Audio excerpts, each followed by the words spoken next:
Welcome to this explainer. Okay, today we're diving into something that affects literally millions of people on a daily basis. We are unpacking a really eye-opening analysis by Khalid Masood. It's all about Pakistan's massive fiscal plan for the 2026 to 2027 year.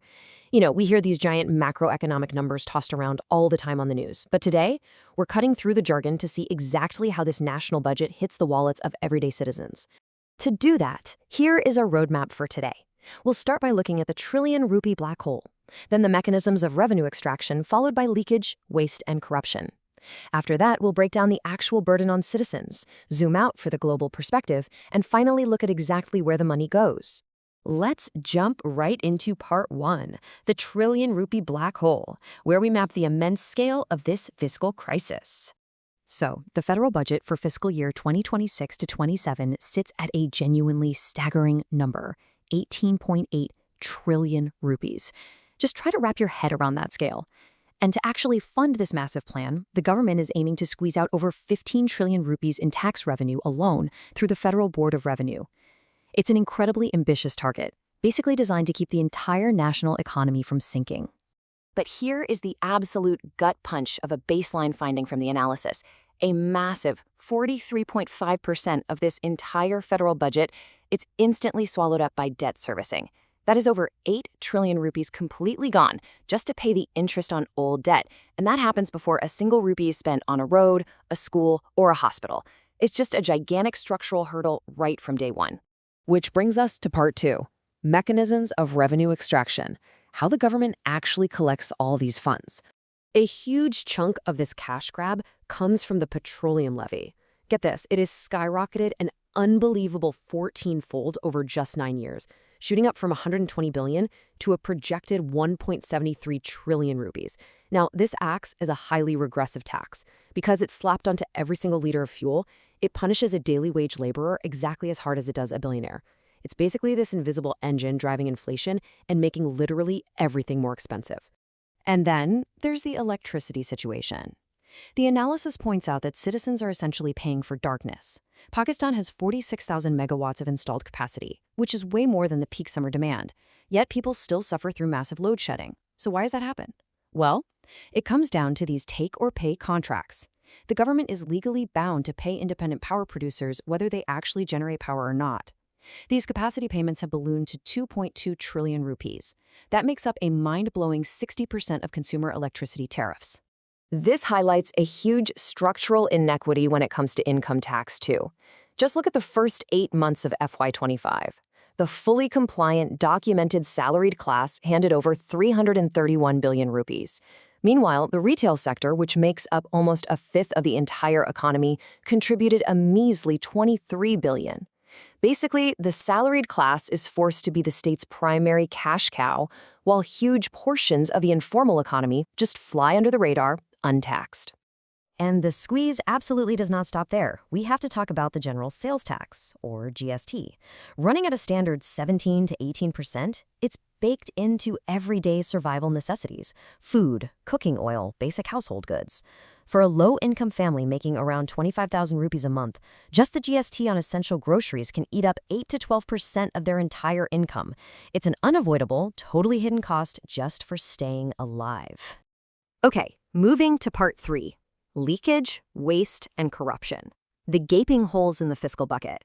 State-owned enterprises, or SOEs, are practically a permanent drain on public funds. In FY25 alone, the top 25 SOEs racked up combined losses of over 832 billion rupees. The National Highway Authority on its own lost nearly 295 billion. And the worst part is, these aren't just one-off bad years. These are deep, chronic losses that force the government to issue massive, continuous bailouts just to keep the lights on, bleeding money away from actual development. But wait, what's the biggest leak of them all? The report estimates a jaw-dropping 3.2 trillion rupees is lost every single year to outright tax evasion. Because roughly 60 to 70% of economic activity takes place in the informal economy, it operates completely outside the tax net. This starves the state of revenue, for sure, but also creates a wildly unfair playing field for the people who are actually trying to do business legally. Let's transition to part four, the burden on citizens, bringing the trillions down to the individual level. When you break down the extraction by different citizen profiles, it is honestly brutal. Take a farmer, for example. Thanks to that massive petroleum levy on the diesel they desperately need for tractors and tube wells, a shocking 43.7% of their income is extracted by the government. A salaried employee, they lose over 28%. Even a daily wage laborer scraping by on 25,000 rupees a month loses nearly 20% of that to indirect taxes. Across the board, this extraction absolutely shreds basic survival margins, leaving absolutely zero buffer for inflation. Now, part 5, the global perspective. Contextualizing the crisis internationally. The data here regarding income tax thresholds is super revealing. Pakistan starts taxing income at an annual threshold of just 600,000 rupees. But over in India, after rebates, their effective threshold is 2.1 million rupees. Pakistan is essentially squeezing the lower middle class the second they make a single rupee above the poverty line. And this extreme vulnerability gets exposed even more during global crises. When global fuel prices spiked between February and May of 2026, Pakistan decided to pass those costs straight to the consumer, triggering a massive 54.9% surge in fuel prices.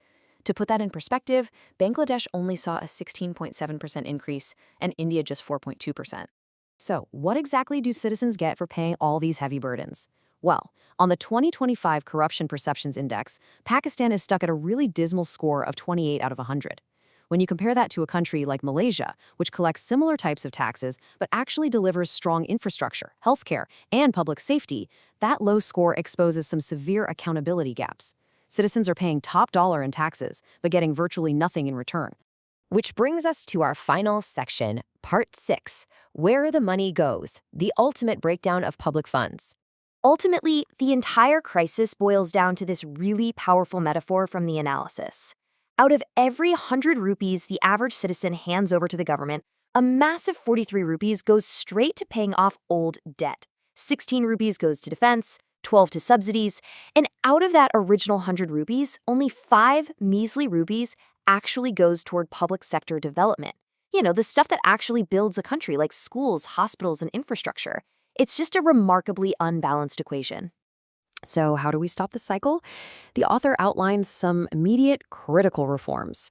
These include renegotiating those absolutely punishing independent power producer contracts from take-or-pay to a take-and-pay model.